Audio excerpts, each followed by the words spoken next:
Breaking news tonight, a beautiful little girl, just 2 years old, dies in a 109-degree hot car where she is left for hours by Daddy. And where was Daddy? As this little girl clawed at herself in that stifling air inside the car. Oh, that's right. Daddy's on PlayStation. Repeat, Daddy's on PlayStation. He says he forgot his daughter was in the car. Good evening. I'm Nancy Grace. This is Crime Stories. Thank you for being with us.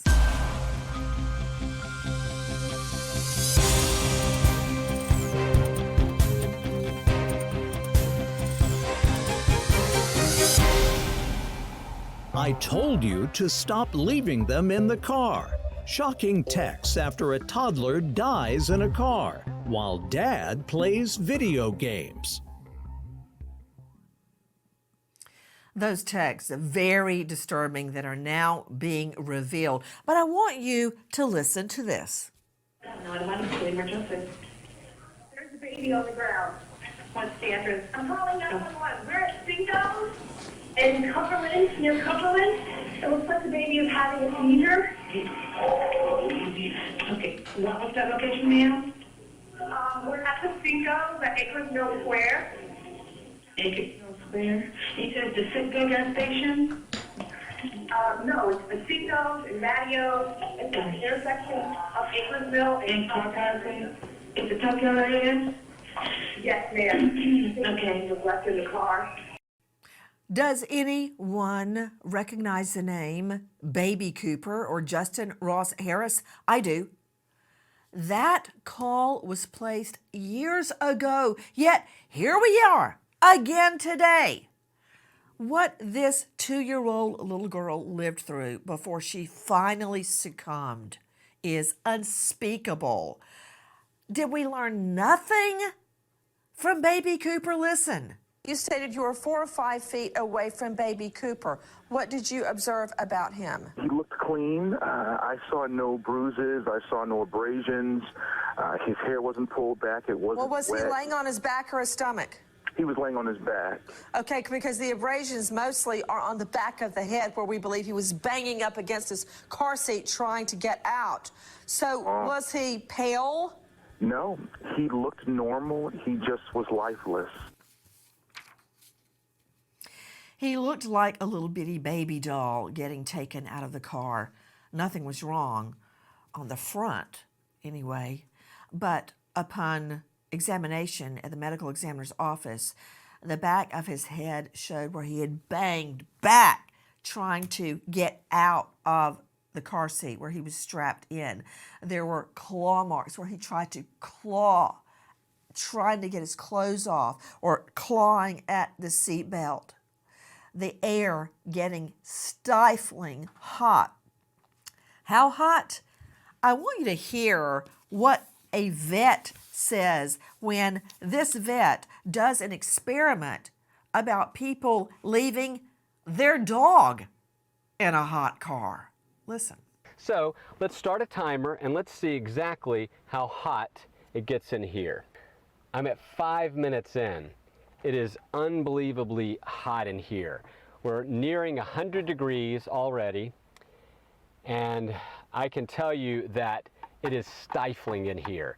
Okay, I'm at 15 minutes now, and it's about 110 in my car. The temperature right now is about 115. What I really wanted to set out to do was see how it felt to be left in a parked car. You are hearing Dr. Ernie Ward speaking. He actually set a timer. Listen to what else he has to say. I mean, this kills, and it's a lousy way to die. And slowly but surely having the energy and the life just burnt out of them by this heat. And you can make all the excuses you want. You can say it'll just be for a second. I'm going to leave the windows cracked. It's a breezy day. It's not that hot. But those excuses are meaningless unless you have sat in that car during that same time. Again, that's Dr. Ernie Ward speaking, and he was addressing people that leave their pets in a hot car. Joining me an all-star panel to make sense of what we know right now, but we're not talking about a dog left in a car or a pet left in a car. We're not talking about baby Cooper that died in a hot car. We are now talking about a beautiful little girl, just 2 years old, Parker Scholtes. Parker died outside their family home in Arizona as Dad left her out there, claiming he let her sleep in the car. Listen to this. As Christopher Scholtes calls 911, Dr. Erika Scholtes performs CPR on little Parker. When first responders arrive on the scene, the outside temperature is over 109 degrees. The toddler is transported to the Banner University Medical Center, the same hospital her mother works as an anesthesiologist. Unable to resuscitate the 2-year-old, Parker Scholtes is pronounced dead at 4:58 p.m. Straight out to Alexis Tereshchuk, crimeonline.com investigative reporter. Let's just start at the beginning. What happened leading up to the baby's death? So the baby's father, Christopher Scholtes, has her in the car. He goes out. He comes home. She is apparently sleeping in the car, in her little car seat in the back. So he gets out of his car, he leaves it running, and he goes inside the house thinking, his story is, I didn't want to wake her up, because no one ever wants to wake up their sleeping child. So he leaves her in the car, goes inside his house. His wife, who is a doctor, comes home from work, 4:00 in the afternoon. She pulls into the driveway. She goes inside the house. All of a sudden, she says, "Where's Parker?" And the dad apparently goes running, checks every single room in the house, says, "Oh, I don't know where he is," and then runs back outside, says, "Oh no, I must have left her in the car." The mom, because she's a doctor, starts performing CPR. They call 911, and the police and the ambulance arrive, and they take this little girl. They're desperate to save her. They take her to the hospital, and that is where she was pronounced dead. In Arizona, in July, the temperatures as high as 108 degrees outside. To a special guest joining us, in addition to Alexis Tereshchuk with Crime Online, Amber Rollins is joining us, Director of Kids and Car Safety at kidsandcars.org. Amber Rollins, thank you for being with us. I've covered and investigated so many hot car deaths, and it's almost always a child. And there's no reason for you to know this, Amber, but I observed when I prosecuted and investigated crimes in inner city Atlanta, but when the crime victim is an infant or a child, very often, the case is pled down to involuntary or voluntary manslaughter. If it were an adult or a teen that had a voice of their own, things are much different. But when it's a child, they're often treated like a pet. That it's not the same as an adult. The suffering this little girl went through was agonizing. Amber, could you explain what happens inside of a car when it's 108 degrees outside of the car? Yeah, so a vehicle is essentially a greenhouse. So it allows that solar energy to come in through the windows and traps that heat inside. So the inside of the vehicle heats up very quickly. Could be, deadly temperatures for a child within minutes, especially when it's over 100 degrees outside. But it doesn't have to be that hot. Actually, we've documented cases, even one this year, where it was in the 60s outside and a child died inside the vehicle. So if it's 108 degrees, which is about as hot as it has gotten in Arizona in July, that's the hottest. What would the temp be inside the car if it's 108 degrees outside the car? It would be very high. It's really hard to say because there are so many different factors that go into play. When this car was left, the air conditioning was on. We don't know exactly how long it was running. If the windows are tinted, the color of the vehicle, what color of, is it asphalt or cement makes a difference. Is there any shade covering the car? All of these things play a role. But in those kind of temperatures, literally minutes would be deadly for a child.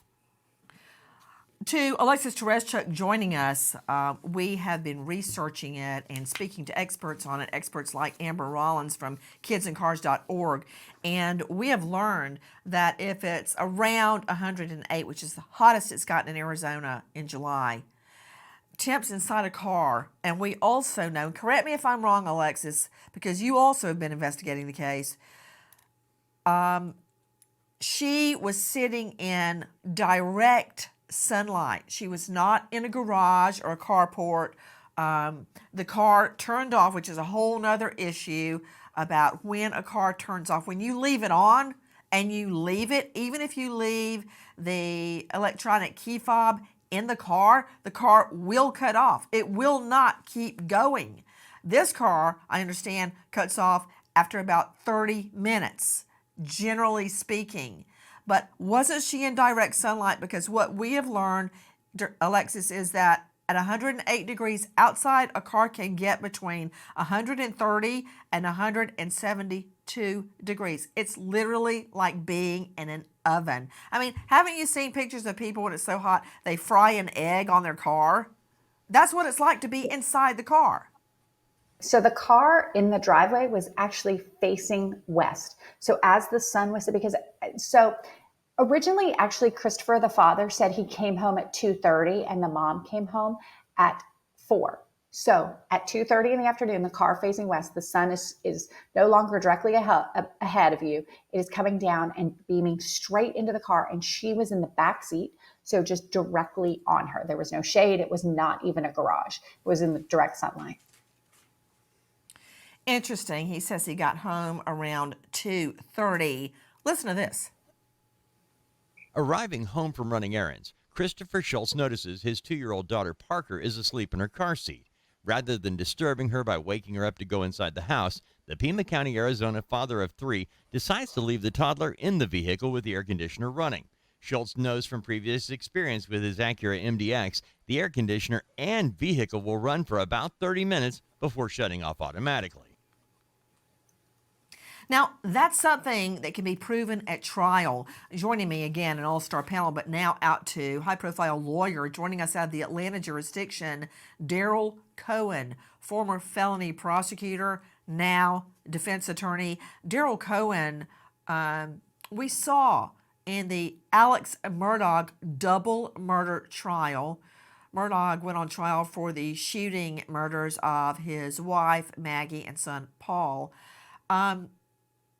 His navigation system in his car played a huge role in that. Why am I seeing him? Why can't I see the victims? I've seen enough of Murdaugh, and whatever you do, don't put up his shirtless selfie he took behind bars. There you go. There's Maggie and Paul right there. They're dead. He shot them. He's been found guilty. His nav system, Daryl Cohen, navigation system, and I think he was driving a Suburban, if I recall correctly, showed everything, Daryl. It was the defense attorney's worst nightmare. It showed how he opened the door of his car, his SUV, around the same exact time they were shot. Getting in. It showed him, it could show when he turned the car on, when he turned the air conditioner on, when he put it in drive, when he slowed down, let the window down. All this is on the nav system. You know, you put on your blinker or let your window down, it shows up on your nav system. It's that sensitive. Where he slowed down and, oh, what a coinky dink. Maggie's phone was found right outside where he slowed down and let his window down, let the window up and sped off. It showed how long he visited his mother and then came back to the crime scene to find the dead bodies. It showed all of that. So everything that this father says in this case about leaving his daughter, Parker, in the car can be destroyed or verified based on the nav system. So Nancy, in the Murdaugh case, I changed his name to Lidaw because that's what he was, a complete, compelling liar. In this instance, you're not really helping the defense right now. I am trying to help with the truth. There is no defense to the nav system, but there is a defense, perhaps, as him not realizing how long he left his child there, him not realizing how long the car would run until it automatically stopped due to the situation. Every car. How do you attack scientific evidence like a nav system? There's got to be a way. There is a way. The way I attack scientific evidence is I say it is what it is, but here's an explanation. Here's an explanation why the scientific evidence doesn't show everything. The scientific evidence doesn't show his intent. The scientific evidence doesn't show how long he was actually out of the car. The scientific evidence doesn't show whether or not he may or may not have come to check on her. Scientific evidence is good, but also there's real evidence and there's logic. And scientific evidence is normally real, but it can be explained and mitigated from time to time. Murder charges levied against an Arizona dad who leaves his 2-year-old daughter to die inside the family car in 109-degree heat. 109-degree heat. I thought the highest in Arizona was 108. It's even hotter than I thought. Okay, we're trying to make sense of what we are learning right now, but this is what happens when mommy comes home. Hold on, speaking of mommy, Alexis Tereszchuk, did the dad work? I do not know if the dad worked. I believe that she is a doctor, and I believe that he took care of their children because they have 3 children. I was wondering, Alexis Tereszchuk, if this is a Sam Haskell IV situation where you remember the son of the famous Hollywood agent that represents Whoopi Goldberg and Dolly Parton and so many others. His son, Sam Haskell IV, the one that was on video whining about his steak being too well done at some fancy restaurant there in LA. Right. His wife, who he killed, he's about to go on trial for that, her torso was found in a dumpster. Not similar in that manner, but she was the one working and supporting the entire family while he went and had rare steaks at lunchtime. But in his case, he didn't even take care of the children. Her parents had moved in to take care of the children. It seems as if in this case, the dad is taking care of the children. Of course, Parker is now dead on his watch. But this is what happens when mommy gets home. Arriving home a few minutes after 4 p.m., Dr. Erika Scholtes sees her 5- and 9-year-old daughters and asks husband Chris, where is their 2-year-old daughter Parker?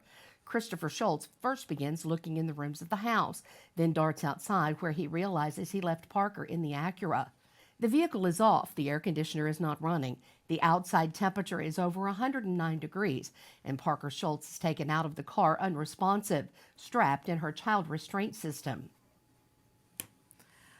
So mommy gets home from a long day working at the hospital to question, where is my daughter? She sees her 5- and 9-year-olds, but she can't find the baby. Well, this is what we learn happened. Arriving home from running errands, Christopher Scholtes notices his 2-year-old daughter Parker is asleep in her car seat. Rather than disturbing her by waking her up to go inside the house, the Pima County, Arizona father of 3 decides to leave the toddler in the vehicle with the air conditioner running. Scholtes knows from previous experience with his Acura MDX, the air conditioner and vehicle will run for about 30 minutes before shutting off automatically. Joining me now is a renowned medical examiner, the chief medical examiner in Tarrant County, that's Fort Worth, Texas, never a lack of business there. Lecturer at the Burnett School of Medicine at TCU, Dr. Kendall Crowns is joining us. Dr. Kendall Crowns, there are several ways to die, but dying in a hot car is not one I would wish on anyone. What happens during a hot car death? All right, so what you die from hyperthermia or heat stroke. In babies especially, they don't adjust to heat as well as adults, so their bodies actually heat up about 3 to 5 times faster than an adult, so they're even more exquisitely sensitive to heat changes. So what happens is initially you begin sweating, your blood vessels dilate, or vasodilation, as the blood is kind of pumped more to your skin surface to try and cool your body off.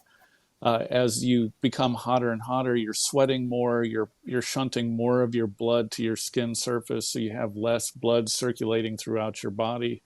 And then eventually this results in your heart beating faster, you start becoming lightheaded, you start vomiting, becoming dizzy, and then eventually you stop sweating because you have no more fluid left, and then your body goes into organ failure, your heart and kidneys shut down, and you die.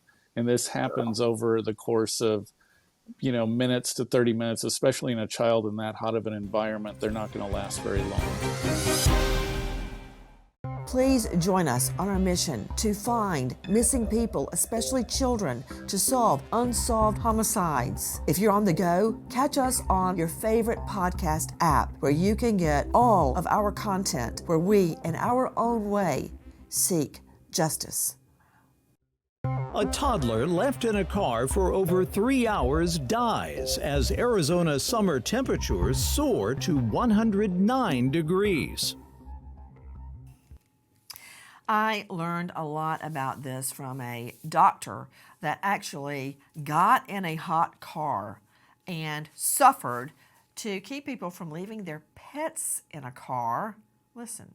I'm your pet, and I'm now in the car. I've got all 4 windows cracked down about 1 inch. So let's start a timer and let's see exactly how hot it gets in here. It's 106 in here at 10 minutes in, and I'm beginning to wonder if this was a very bad idea indeed. I'm at 15 minutes now, and it's about 110 in my car, 25 minutes. It's now, oh gosh, what is it? 113 degrees. 30 minutes in a parked car with the windows cracked. The temperature right now is about 115, 116. Really hot. The only thought that's going through my head right now is I want out of the car. It's just everything in my body is saying, get out, get out, get out. I can just feel rivulets of sweat just careening down my body. Dr. Kendall Crowns is joining us, renowned medical examiner out of Fort Worth, chief medical examiner. Dr. Kendall Crowns, again, thank you for being with us. I'm trying to understand. I heard your explanation earlier of what happens when a person dies of a hot car death.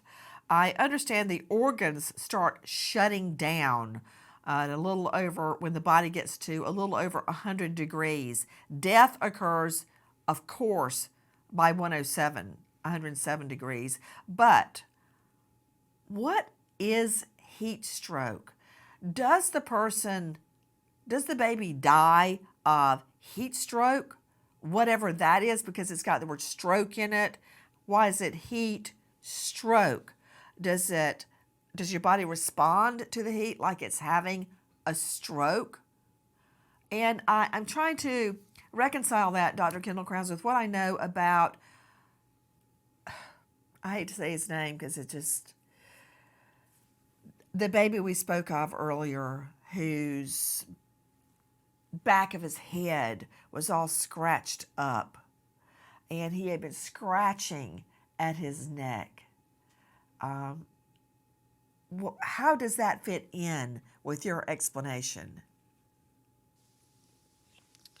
So as you become more and more hot, you can become confused. People can start seizing, which would cause them to maybe hit their head back. Also trying to get out of the environment as well. You'll be clawing at whatever's restricting you. Even a baby is going to try and get out of there if they can. So they'll be pulling at the seatbelt, etc., or pounding their head on something. So it can be a seizure. It could be them trying to get out of the restraints. Any of those could result in the injuries that you're describing. As far as the heat stroke question, it's basically as your blood is being shunted to your skin surface to try and cool you off, it's decreasing the amount of blood you have in the rest of your body. So it's not unlike a stroke, or even can cause a heart attack because you don't get enough oxygenated blood to your brain and your heart, which can cause them to shut down. but it's really more from the volume shift of the blood to the skin surface instead of it going to the organs that results in heart failure and kidney failure. How long would it take to die in a hot car, Dr. Kendall Crowns? For an adult, it could be, a lot longer than for a kid. Kids get hotter about 3 to 5 times faster than an adult. So I would say in that hot environment, under an hour for an infant, probably under 30 minutes. Dr. Kendall Crowns, the other week I was with my son. We went to a basketball game where he was playing, and I was working. So he went ahead in to warm up, and I sat in his truck with it going. The truck was going, and continued to work. And I noticed, it seemed like after about 20 minutes, that the car shut off, even though I had the key fob. The truck shut off, even though I had the key fob. And I thought, well, it's not so hot in here. So I left it off and I kept working. After about 10 minutes with the truck off, it felt like I couldn't breathe. I reached over and turned it back on and turned on the air conditioning back on. But what is that sensation? I mean, I know that there was air in the cab of the truck, but it felt like there wasn't any air. It was stifling. Right. It's your body's reacting to the heat. Your blood vessels are beginning to dilate, so the blood's coming to your skin surface to try and cool you off. And that shift in blood volumes making you consciously feel that there's something changed internally. It can make you feel like you're not being able to breathe, or you'll start getting a headache or getting dizzy. So any of that reaction you're having is your body's compensating for that heat, and that's making you feel uncomfortable. So as an adult, you'll turn the car back on, you'll get out of the car, go somewhere cooler, but a kid or a baby who's trapped in their restraining device of a car seat can't move. So they're feeling all that too, but they can't get out of that environment and no one's coming to help them. So this is what we know of what the dad in Parker's case said to investigators. Listen. Chris Scholtes tells investigators he got home around 2:30 p.m., and since his daughter was asleep in the car, he decides to let the car run with the air conditioner on rather than wake her up and take her inside. Scholtes says he got distracted putting away groceries and playing video games. Scholtes tells police he knows his Acura MDX will run for around 30 minutes with the air conditioner operating before automatically shutting off. Joining me, high-profile defense attorney out of the Atlanta jurisdiction, Daryl Cohen. So why is he lying about the time he got home? How do you explain that at trial, Daryl Cohen? You explain it at trial, Nancy, by saying he wasn't lying. I am not lying. My client wasn't lying. He believed that he got home at the time that he told everyone he did.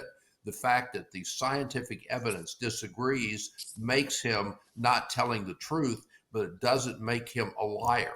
It doesn't also explain why he didn't go out and check on his child. But on the other hand, he knew the car was running. He knew the air conditioning would be on for at least 30 minutes. And in his mind, time just went by very quickly. I'm not a video game player, but as a game player, time just goes by more quickly than you can believe. Put him up, please. Okay, so the baby's in the car. He's got 2 other little children, minors, they're all under 10, in the home. And he leaves the baby out there, and you're saying your defense would be time slips away. Is that what you just said? Absolutely, Nancy. I was busy. I was taking the groceries. I being the defendant was picking up the groceries. I stopped. I went and played a video game or two, and I didn't realize how much time had gone by because I knew I did the right thing. I let her sleep, and I kept the car running. Oh my gosh, I love my daughter. I would never have let something happen to her. It's just an innocent mistake turned bad. He's an amazing father, A mommy defends dad in court after he leaves their 2-year-old daughter to die in a hot car. An amazing dad. Okay, I'm concerned. I get that the mom was begging the court for dad to be released, saying he's an amazing dad. But wait, listen to this. Chris and Erika Scholtes have 2 older daughters, ages 9 and 5, and investigators conduct forensic interviews with them and find out that their father, Chris Scholtes, leaves all 3 of them in the car alone regularly. It is the children that tell investigators that during the time Parker was left in the car, their father was distracted, quote, playing his game and putting his food away. Playing his game? What? You know what? Let me go to Karen Stark on this. First, Alexis Tereshek, is that correct? He was playing PlayStation while the baby's out dying in the car? Yes, and the thing was, he didn't confess. He didn't say to the police, "Oh gosh, you know what? I really did come home at 12:30." The police investigated. They went door to door around this neighborhood, and they asked for video from people, Ring cameras or home security, and that's when they saw him come in at 1 o'clock, a full hour and a half, 90 minutes before he said he came home. So they had to go to the neighbors to find that out. He didn't offer anything. And the children are the ones that said, "Well, yeah, Daddy leaves us alone all the time." And Mommy sent him a text. The 2 of them were texting. It's part of the police court records. And after it happened, she said, "What is going on? I told you to stop leaving them in the car. How many times have I told you this?" This is obviously a pattern with him. She knew that this was something that he did, and she's asked him to stop, and he just couldn't be bothered. Karen Stark joining me, renowned psychologist, TV radio trauma expert at KarenStark.com. Karen, did you say earlier forgotten baby syndrome? Yes, I did. Oh, no. What? Is this some kind of a defense? That he had a syndrome where he has some medical condition where he forgets the baby? No. Not Man, you know what you just did? Do you know what you just did? You opened Pandora's box. Are you familiar with Roman and or Greek mythology where the Pandora's box is opened and all the evils of the universe come out and they haunt and taunt and destroy mankind? From then on, you've just probably handed over a defense straight to defense attorneys all over the country. Forgotten baby syndrome. Oh, that's what happened. Don't blame him. It was forgotten baby syndrome.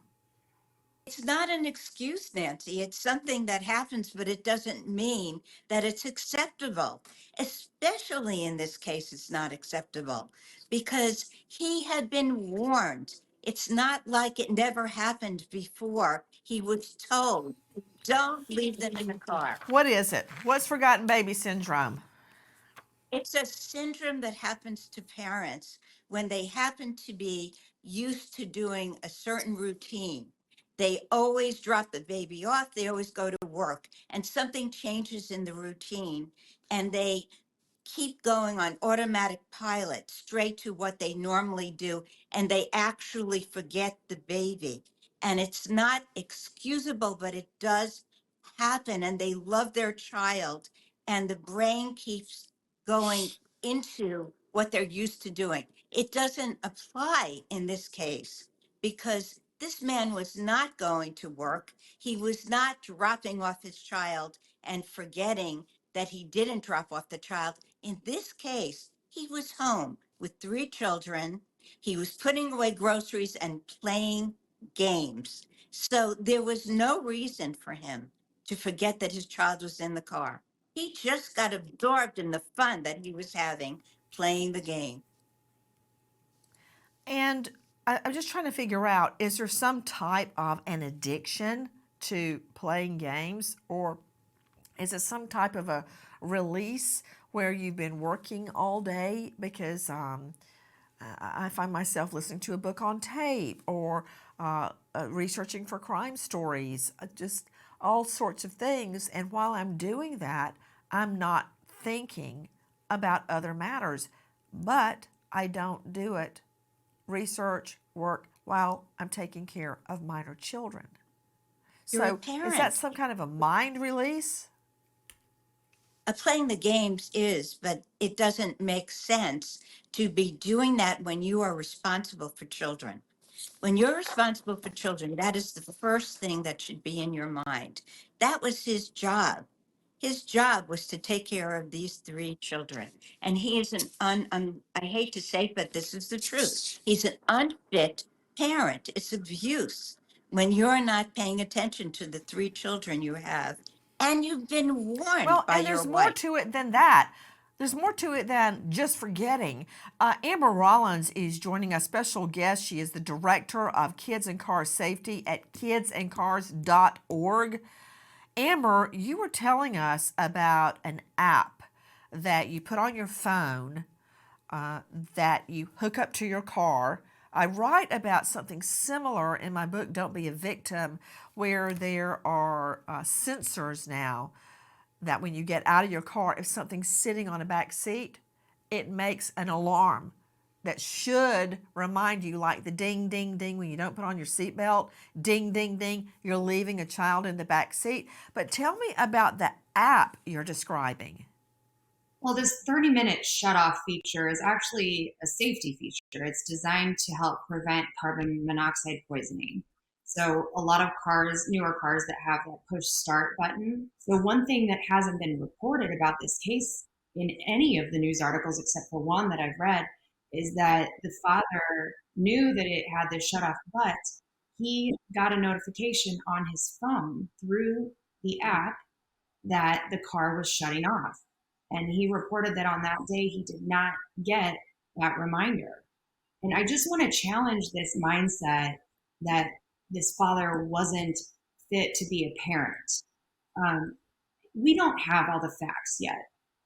They haven't released all of the facts in this case. So we're working with what has been released right now. But this isn't unlike other cases that we've documented. Kids in Car Safety has been tracking this issue for 30 years. I have read in gruesome detail each and every single one of those cases. And there are other cases very similar to this, where a well-intentioned parent came home, left a sleeping child in the car, went inside, unloaded groceries, got into a routine, much like these parents who were in a routine on autopilot mode driving from home to work. I'm not defending this father, but I'm also not condemning him because we just don't know what his intentions were. I'm just asking if you can allow him to come home to us so we can all start the grieving process so that he can bury our daughter with us this upcoming week and that we can go through this whole process together as a family. This was a big mistake, and I think that this doesn't represent him. And I just want the girls to see their father so that I don't have to tell them tonight that they're going to endure another loss. You are hearing Dr. Erika Scholtes. That's Christopher Scholtes' wife, the mother of baby Parker. That was from our friends at KVOA TV. Dr. Scholtes in court begging the court to allow her husband to come home. Oh, the family, so distraught. And I agree partially with what Amber Rollins was saying, the director at kidsandcars.org, that you can have a very well-intentioned parent that leaves a child in the car. Does that make the child's death any less painful? Does that somehow bring the child back to life? No. One may immediately regret the deed, but that does not negate the intent or frame of mind at the time of the incident. And I am reciting to you verbatim the black and white letter of the law. Remember, one may immediately regret the deed. That does not change the facts at the time of the incident. You may not like it. You might feel sorry for the dad and the mom. In a way, I do. But my responsibility, and has always been, is to the crime victim. The child is dead. She suffered a horrible death. Did he mean to do it? Of course not. I don't think there's any scenario in which he meant for his child to die. This is akin to driving a car at 90 mph through, let's just say, a street market. and 4 or 5 people get mowed down dead. You didn't mean to. You didn't even know them. But it is an abandoned, malignant heart, as it is called in the law, a disregard for human life. And it's not the first time. Listen. In a sweltering Hollywood, Florida Walmart parking lot on Sunday afternoon, a 5-year-old child is screaming from the slightly cracked window in a hot car. Mommy leaves her child inside the Audi with no AC while she shops inside. CCTV shows 34-year-old Anastasia Motalava shopping while her child's trapped in the car. She's arrested and facing charges of felony child neglect. That child lived. You were hearing Nicole Parton from crimeonline.com and, of course, West Memphis. Listen. West Memphis, Tennessee employees of Ascent Children's Health Services failed to do the most basic part of their job, count children in and out of the van and taking roll call inside. 4 employees claimed they did their job the day 5-year-old Christopher Gardner is left in a van all day, strapped into a booster seat. For 8 hours, the tot was marked present in class while he was actually trapped in the van trying to take off his clothes to cool down. When a worker went to the van to take the children home, 5-year-old Christopher was found dead. And there you have daycare workers, and they made the mistake, the fatal mistake of leaving a child strapped in a hot car. Intentions, do they matter? What we know is that this child suffered a horrible death. We know that the mother, a well-known doctor in the area, begged for the husband to be let out of jail and not stay behind bars. Alexis Tereszchuk, was her request granted? It was, yes. The judge did grant that. If you have questions, dial 1-800-422-4453. If you really care about your minor children, look into the app that would save your child from a hot car death that we were hearing about from our guest, Amber Rollins. Go to kidsandcars.org and save your child. Pass it on. We wait as justice unfolds. But now we remember American hero, police officer Matthew Bowen, Vacaville Police, California. Officer Bowen lost his life in the line of duty, survived by a grieving wife and 2 sons sentenced to life without dad. American hero, police officer Matthew Bowen. I want to thank all of our guests for being with us, but especially to you and our new MSM family at Merritt Street Media for being with us tonight and every night. As temperatures increase outside, we can stop the deaths of children all across our country. Nancy Grace signing off. I'll see you tomorrow night, 6 and 9 o'clock sharp Eastern. And until then, good night, friend.